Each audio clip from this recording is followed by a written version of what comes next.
से उसने सत्ता को व्यवस्थित जरूर किया, किंतु वास्तव में सल्तनत को संभालने का काम इल्तुतमिश ने किया। सुल्तान इल्तुतमिश जो था उसने पूरी दिल्ली सल्तनत को करीब करीब 24 वर्ष तक शासन किया, किंतु उसके कोई भी योग्य पुत्र नहीं था। इल्तुतमिश का ज्येष्ठ पुत्र जिसका नाम नसरुद्दीन मोहम्मद था वह सबसे योग्य था। पिता उसे बहुत ज़्यादा चाहता था, लेकिन वह 1229 ईस्वी में मर गया। सुल्तान की दृष्टि में उसका दूसरा पुत्र फिरोज गद्दी पर बैठने के योग्य नहीं था, क्योंकि वह प्रमादी और उत्तरदायित्वहीन था। अपना अधिकतर समय इंद्रिय भोगों में नष्ट किया करता था। उसके दूसरे पुत्रों की अवस्था बहुत कम थी, इसलिए उसने अपनी बड़ी पुत्री जिसका नाम रजिया था उसको अपना उत्तराधिकारी बनाने का सोचा। रजिया जो बहुत चतुर थी, साहसी और योग्य स्त्री थी, किंतु यह एक नया प्रयोग था और मुस्लिम कानूनों की भावनाओं के विरुद्ध था। इसके अतिरिक्त सुल्तान के पुत्रों और उसके अनुयायियों ने भी इसका विरोध किया, किंतु इल्तुतमिश ने इन सब विरोधों को दबा दिया और अमीरों तथा दरबारियों की भी स्वीकृति प्राप्त कर ली। रजिया का नाम चांदी के सिक्के जिसे टाका कहा जाता था उस पर खुदवाया गया, किंतु इल्तुतमिश की मृत्यु के बाद उसके इस निर्णय को उलट दिया गया और उसके सबसे बड़े जीवित पुत्र रुकनुद्दीन फिरोज को गद्दी पर बैठाया गया। वह नवयुवक खुले हृदय का व्यक्ति था और उसकी मां शाह तुर्कन कुचक्र और षड्यंत्र रचने में माहिर स्त्री थी। इसलिए दरबारियों और सरकारी पदाधिकारियों में से अनेक उसके अनुयायी हो गए। इल्तुतमिश की मृत्यु के समय उसने बड़ी चतुराई से काम लिया और अपने दल की सहायता से अपने पुत्र को सुल्तान बना दिया। कदाचित फिरोज ने भी अपने पिता की भांति दीर्घ काल तक राज्य किया होता यदि उसमें संयम, सब्र और शासन प्रबंधन की योग्यता होती, किंतु सिंहासन रोहण के तुरंत बाद ही उसने आमोद प्रमोद और शान शौकत का जीवन आरंभ कर दिया और राज्य की समस्त शक्ति उसकी माँ ने हड़प ली। माँ का नाम शाह तुर्कन था। शाह तुर्कन जो पहले इल्तुतमिश के रनिवास में एक दासी हुआ करती थी, वह अत्यंत महत्वाकांक्षी स्त्री थी और राज्य की नीति पर उसका पूर्ण नियंत्रण था। उसने अपनी जो रनिवास में और स्त्रियां थीं उनके पुत्रों पर अत्याचार किए। उधर फिरोज ने अपने निजी आमोद प्रमोद में धन नष्ट किया और दिल्ली की जनता को खूब सोना चांदी बिखेरा। परिणाम स्वरूप इसके विरुद्ध प्रतिक्रिया आरंभ हुई। शीघ्र ही बाह्य तथा आंतरिक संकट खड़े हुए। गजनी, किरवान तथा बनियान के शासक सैफुद्दीन हसन कायलुग ने सिंध पर आक्रमण कर दिया। सरकारी पदाधिकारियों का भी एक दल नए सुल्तान के विरुद्ध हो गया। स्वयं सुल्तान के भाई गयासुद्दीन ने, जो अवध का सूबेदार था, खुले रूप से विद्रोह किया। उसने बंगाल से दिल्ली को जाने वाले राजकीय कोष को छीन लिया और हिंदुस्तान के अनेक नगरों को लूटा।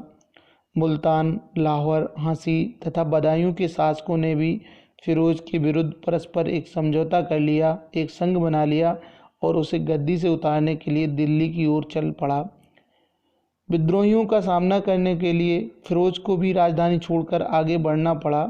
उसकी अनुपस्थिति में रजिया ने उसके और उसकी माता के विरुद्ध फैले जनता के असंतोष का लाभ उठाया और एक शुक्रवार की नमाज के समय वह लाल वस्त्र धारण करके जनता के सामने उपस्थित हुई और उसने घृणित शाह तुर्कन के विरुद्ध सहायता मांगी पूरी जनता से।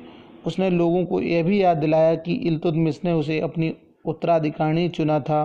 सैनिक पदाधिकारियों ने भी दिल्ली की जनता का साथ दिया। फिरोज के लौटने से पहले ही रजिया को सिंहासन पर बैठा दिया गया तथा शाह तुर्कन को कारागार में डाल दिया गया। 1236 ईस्वी में फिरोज को भी पकड़कर कत्ल कर दिया गया। वह केवल 7 माह तक ही शासन कर पाया। दिल्ली की जनता और अमीरों का रजिया को समर्थन प्राप्त था। बदायूं, मुल्तान, झांसी और लाहौर के सूबेदार, जिनका इस चुनाव में कोई हाथ नहीं था, निश्चित विरोधी थे। वह फिरोज का वजीर निज़ाम मुल्क जुनैदी भी उन्हीं विरोधियों से जा मिला।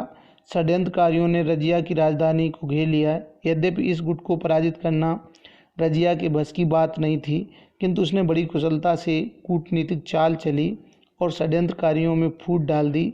विद्रोही सूबेदार परस्पर लड़ पड़े और उनका गुट छिन्न भिन्न हो गया। अब रजिया ने उन पर आक्रमण किया और उनमें से 2 को पकड़कर कत्ल कर दिया। वजीर अपनी प्राण रक्षा के लिए भाग खड़ा हुआ, किंतु सिरमौर की पहाड़ियों में उसकी मृत्यु हो गई। इस विजय से रजिया की प्रतिष्ठा बढ़ गई और उसकी स्थिति भी दृढ़ हो गई। उसने राज्य के उच्च पदों का पुनः वितरण किया और ख्वाजा मुहाजिद्दीन को अपना वजीर नियुक्त किया। प्रांतीय सूबेदारों के पदों पर भी उसने नए व्यक्ति नियुक्त किए। लखनऊ से लेकर देवल तक संपूर्ण हिंदुस्तान ने उसकी अधीनता स्वीकार कर ली। यद्यपि रजिया के विरुद्ध बहुत सारे षड्यंत्र होने लगे थे, उसके दरबार तथा प्रांतों के अमीर और मालिक थे, वे रजिया को अपदस्थ करके ऐसे व्यक्ति को गद्दी पर बैठाना चाहते थे जो दुर्बल हो और उनकी इच्छा अनुसार काम करे। षड्यंत्रकारियों का प्रमुख नेता, जिसका नाम था इख्तियारुद्दीन आयतीन, जो अमीर हाजिब के पद पर कार्य कर रहा था, और भटिंडा का शासक मलिक अल्तुनिया तथा लाहौर का सूबेदार कबीर खान अन्य महत्वपूर्ण व्यक्ति थे। षड्यंत्रकारी रजिया की सैनिक शक्ति और सैनिकों की उसके प्रति भक्ति को भलीभांति जानते थे, इसलिए वे उसे दूर स्थान पर ले जाकर समाप्त करना चाहते थे। इस योजना के अनुसार लाहौर के शासक कबीर खान ने 1240 ईस्वी में विद्रोह का झंडा किया। रानी शीघ्र ही विद्रोह का दमन करने पहुंची। कबीर खान पराजित हुआ और भाग खड़ा हुआ, किंतु चुनाव नदी पर मंगोलों की उपस्थिति के कारण उसके भागने का मार्ग रुका हुआ था, इसलिए लौटकर उसने बिना शर्त अपने को रानी के सुपुर्द कर दिया। इस प्रकार विजयी होकर रजिया राजधानी लौट आई, किंतु षड्यंत्रकारियों ने अपनी योजना नहीं छोड़ी। रजिया के लौटने के 15 दिन के भीतर ही दूसरा विद्रोह हुआ। इस बार भटिंडा के सूबेदार अल्तुनिया ने, जो अमीर ए हाजिब का मित्र था, विद्रोह का झंडा खड़ा किया। ऋतु की अत्यधिक गर्मी की चिंता न करते हुए रजिया ने विद्रोहियों के विरुद्ध कूच किया। इस बार षड्यंत्रकारियों ने बड़ी सावधानी से जाल बिछाया और जैसे ही रजिया भटिंडा पहुंची, उनके कुछ एजेंटों ने घोड़े के अध्यक्ष याकूत को पकड़कर मार दिया। इस प्रकार रानी का दल बहुत दुर्बल हो गया, वह बहुत घबरा गई और षड्यंत्रकारियों ने उसे पकड़कर जेल में डाल दिया। इल्तुतमिश के तीसरे पुत्र बैराम को गद्दी पर बैठाकर षड्यंत्रकारी दिल्ली लौट आए। ताज के विरुद्ध युद्ध में उनकी ये विजय थी। बैराम के सिंहासनारोहण के समय राजकीय पदों का जो वितरण हुआ, उसमें अल्तुनिया को अपनी इच्छा अनुसार पद नहीं मिला, इसलिए वह असंतुष्ट हो गया। उसने बदला लेने के लिए नई योजना बनाई। 1240 ईस्वी में उसने रजिया को भटिंडा के किले की जेल से मुक्त करके उससे विवाह कर लिया और उसके साथ दिल्ली पर अधिकार करने के लिए चल पड़ा, किंतु वे बैराम की सेना द्वारा पराजित होकर भटिंडा की ओर लौटने को बाध्य हुए। उनके सैनिकों ने भी उनका साथ छोड़ दिया। 13 अक्टूबर 1240 ईस्वी के दिन कुछ हिंदू डाकुओं ने कैथल के पास रजिया का वध कर दिया। तो साथियों, ये थी भारत की प्रथम महिला शासिका की कहानी, किस तरह से वह पराजित हुई और किस तरह से असफल